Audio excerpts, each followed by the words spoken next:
Dear students, NEET के exam के preparation के दौरान एक स्टूडेंट बहुत सारे डिफ़िकल्टीज़ को फेस करता है और उन डिफ़िकल्टीज़ में कौन कौन से डिफ़िकल्टीज़ हैं, उनका सॉल्यूशन क्या है, उसी रिगार्डिंग हम एक सीरीज़ ऑफ वीडियोज़ हम रिकॉर्ड करेंगे, जिसके अंदर में सबसे पहला वीडियो ये है। अक्सर बच्चा एक सवाल, एक इशू लेके आता है। वो कहता है कि सर हमने इस चैप्टर को बहुत बार पढ़ लिया लेकिन याद नहीं हुआ, स्पेशली बायोलॉजी के अंदर में या फिर दूसरे सब्जेक्ट्स में भी ऐसा होता है। तो जब भी कोई ऐसा बच्चा है जो ये कह रहा है कि हमें ये चैप्टर हमने 5 बार पढ़ लिया, 6 बार पढ़ लिया और ये हमसे याद नहीं हो रहा, तो उस बच्चे को चाहिए कि एक तरीका अपनाएं जो मैट्रिक में बताने वाला हूँ।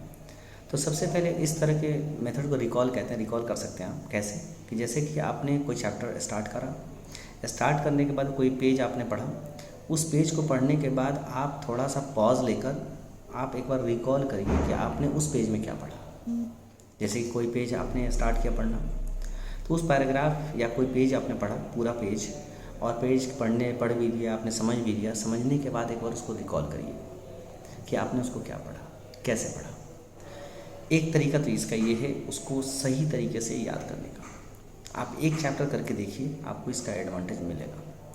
दूसरा तरीका ये है किसी भी चैप्टर को पे कमांड हासिल करने का, कि आप चैप्टर को वैसे ही पढ़िए जैसे टीचर ने क्लास में एक्सप्लेन किया है, उसी वे पे जाइए, उसी मेथड्स पे जाइए।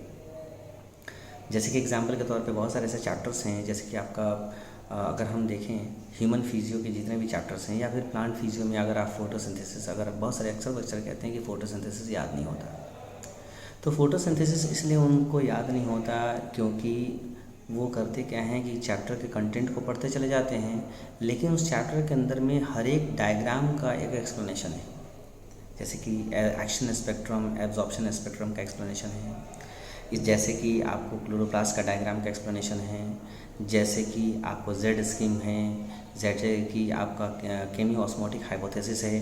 तो पहले जैसे जैसे ये टॉपिक्स चल रहे हैं, उन टॉपिक्स को आप ड्रॉ करिए और उसको लिखिए और लिख कर उसको पढ़िए, लिख कर NCERT से पढ़िए और फिर उसको रिकॉल करिए। रिकॉल करने का तरीका ये है कि पूरा पैराग्राफ पढ़ लिया, एक बार अपनी आंखों को बंद करके 5 सेकंड के लिए, 10 सेकंड के लिए, 15 सेकंड के लिए सोचिए कि आपने क्या पढ़ा।